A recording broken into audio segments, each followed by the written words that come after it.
BA third year home science students and MA MSc food and nutrition students, हम लोग infant feeding practices का chapter पढ़ रहे हैं और उसमें सॉलिड सप्लीमेंट्री फूड्स के बारे में पढ़ रहे थे। तो सॉलिड सप्लीमेंट्री फूड्स जो कि अनमैस्ड होते हैं वो बच्चों को कब दिए जाते हैं? वो ज़्यादातर तब देते हैं जब बच्चों के कुछ दांत आ जाते हैं, उन्हें चबाना आ जाता है और उन्हें ग्रास को घोटना आ जाता है। तो ये जो एज होती है वो 9 महीने से लेके 1 साल तक के बच्चों की होती है या उसके बाद तक की होती है। When the baby starts cutting his teeth, it is time to start chopped and lumpy foods. जब बच्चे के दांत आ जाते हैं और वो काटना शुरू कर देता है, यदि किसी चीज़ को काट के खा सकता है, तो वो सही समय है कि खाद्य पदार्थ या भोज्य पदार्थ जो भी उसको खिलाए जाएं वो पीसेस में काट के दिए जाएं या उनको लंप यानी ढेले के रूप में या लड्डू बना के इस फॉर्म में भी दिया जा सकता है। Cooked cereals, pulses and vegetables can be given to the child. और अनमैच्ड में इस समय बच्चे को सीरियल्स, पल्सेस और वेजिटेबल्स को अच्छी तरह कुक करके खिलाना चाहिए। Solid like idli, dhokla, bread, chapati, rice and dal can be given after the child gets used to semi solids.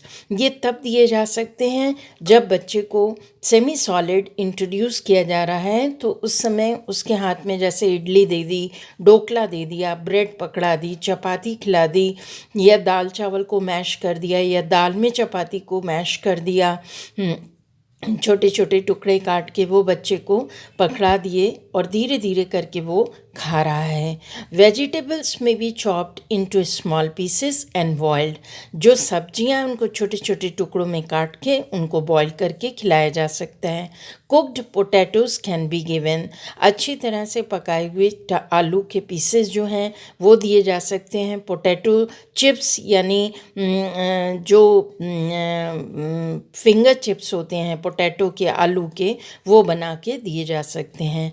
After a year leafy vegetables can be given well boiled and soft. 1 साल का जब बच्चा हो जाए उसके बाद उसे जितनी भी ग्रीन लीफी वेजिटेबल जैसे स्पिनच वगैरह हैं इन्हें अच्छी तरह से सॉफ्टली बॉईल करना है, कुक करना है और अच्छी तरह मैश करके खिलाना है।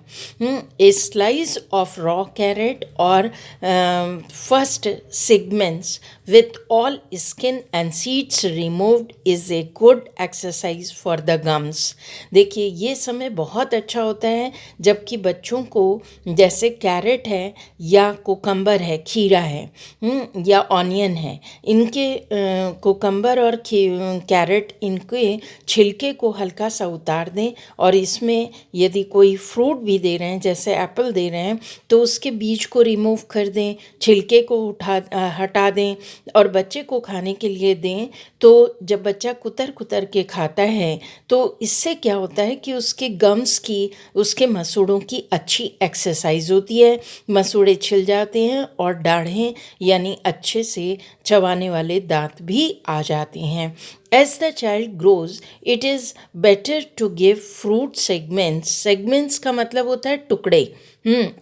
ये बेस्ट टाइम है जब बच्चा बढ़ रहा है तो उसे फल के टुकड़े काट के दिए जाएं इंस्टीड ऑफ जूस देने की बजाय उसको फल के पीसेस के रूप में फल खिलाना चाहिए, वो उसके लिए ज़्यादा कंफर्टेबल होता है।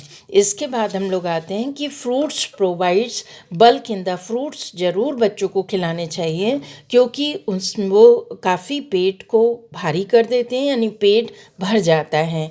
तो fruit provides bulk in the diet is a good source for vowel movement. देखिए फ्रूट से एक तो पेट में काफ़ी देर तक पेट भरा भरा रहता है, उन्हें भूख नहीं ज़्यादा जल्दी जल्दी लगती।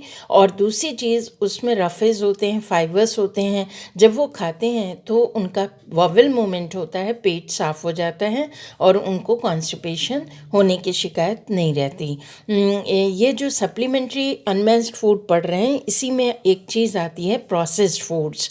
प्रोसेस्ड फूड भी सप्लीमेंट फॉर्म में बच्चों को दिए जा सकते हैं। ये दो तरह के होते हैं, एक तो होममेड और कॉमर्शियल प्रोसेस्ड फूड्स हैं, can be given as weaning foods.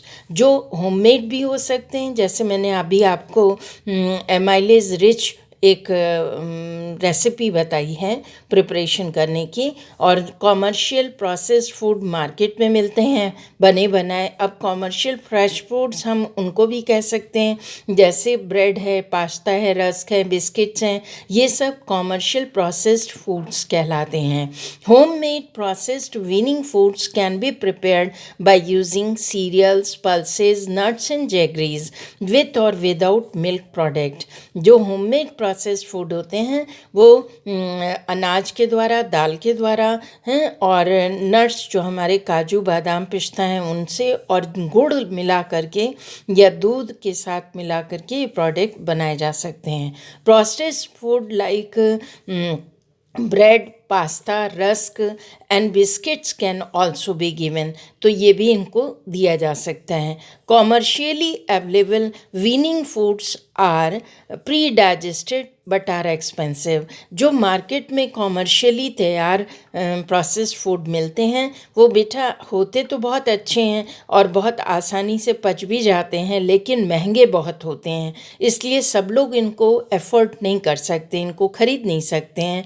तो इसलिए कोशिश करनी चाहिए कि होममेड और फ्रेश चीज़ें बना के ही बच्चों को खिलाई जाएं।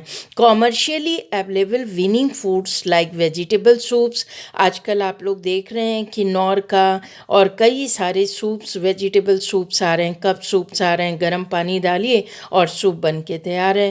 फ्रूट डेजर्ट्स भी मिलते हैं, पुडिंग मिलती हैं, वेजिटेबल्स जूस मिलते हैं, सूप्स मिलते हैं, आजकल फ्रूट जूसेस भी मिल रहे हैं, can be given as the part of weaning food. ये सब अवेलेबल हैं, लेकिन इन चीज़ों को यदि हम खुद से कुक कर लें और प्रिपेयर कर लें तो भी हम बच्चों को दे सकते हैं। Weaning foods can be ready to eat. Ready to eat मतलब वीनिंग फूड्स ज़्यादातर ऐसे होने चाहिए जो जल्दी से बन जाएं और फटाफट खिला दिए जाएं। रेडी टू रिकॉन्स्टिट्यूट फूड्स, और यदि हमें उनकी संरचना को, उनके रूप को, रंग को बदलना भी हो तो निश्चित रूप से हम उसमें मॉडिफिकेशंस कर सकें। फॉर एग्ज़ाम्पल, जैसे हम बच्चे को इडली दे रहे हैं और फिर हमने फ्राइड इडली बना दी, मतलब इडली का एक टुकड़ा सादा दिया और फिर उसको उसका रूप बदल दिया, वो फ्राइड इडली के फॉर्म में आ गई। लेकिन वो इडली ही है। Processed foods are standardised. जो प्रोसेस्ड फूड होते हैं वो बहुत स्टैंडर्डाइज्ड होते हैं, जो मार्केट में मिलते हैं, कन्वीनियंट होते हैं, आसान है, फट से लिया और फटाफट बना लिया, and suitable to the infants, और इन्फेंट्स के लिए भी बेहतर होते हैं, अच्छे होते हैं, बने बनाए भी जो मिलते हैं। एंड स्प्रे, जैसे स्प्रे ड्राइड मिल्क, ये प्रोसेस्ड है। स्प्रे ड्राइड मिल्क का मतलब जो मिल्क पाउडर आता है, कितनी जल्दी बन जाता है। गर्म पानी लिया, 1 चम्मच पाउडर डाला, चीनी मिलाई और घोल दिया तो 1 औंस दूध बन के तैयार हो गया। तो कहने का मतलब है जो ये प्रोसेस्ड कॉमर्शियल फूड्स होते हैं ये बच्चों को दिए जा सकते हैं, कन्वीनियंट हैं, सुटेबल हैं और स्टैंडर्डाइज हैं। लेकिन प्रपोर्शन और फार्मूले के ऊपर बहुत ध्यान देने की आवश्यकता है। तो a spread dried milk based infant formula containing 0.5% lactose, इसमें 0.5% लैक्टोज पाया जाता है। और carrot juice is available in the market. Carrot juice जो कि गाजर का जूस है वो भी मार्केट में आजकल प्रोसेस्ड फूड की तरह पैकेट में मिलता है। जिस तरीके से टोमेटो सॉस या टोमेटो प्यूरी वगैरह मिलती है वो दिया जा सकता है, लेकिन जहाँ तक हो कोशिश करनी चाहिए मदर को कि बच्चे के लिए फ़्रेश चीज़ें लें और फ़्रेश चीज़ें ही खुद प्रिपेयर करें अपनी आँख के सामने और सफाई के साथ दें। अगर ऐसा करती हैं तो बच्चों की ग्रोथ बेटर होगी, बच्चों को इन्फेक्शंस नहीं होंगे और किसी भी तरीके की गैस्ट्रोइंटेस्टाइनल प्रॉब्लम्स वो फेस नहीं करेंगे। मुझे उम्मीद है स्टूडेंट्स कि आपको ये सप्लीमेंट्री फूड्स के बारे में समझ में आया होगा। जिन भी स्टूडेंट्स की कोई क्वेरी हो तो आप चैट बॉक्स में डाल सकते हैं या पर्सनली कांटेक्ट कर सकते हैं। Thank you.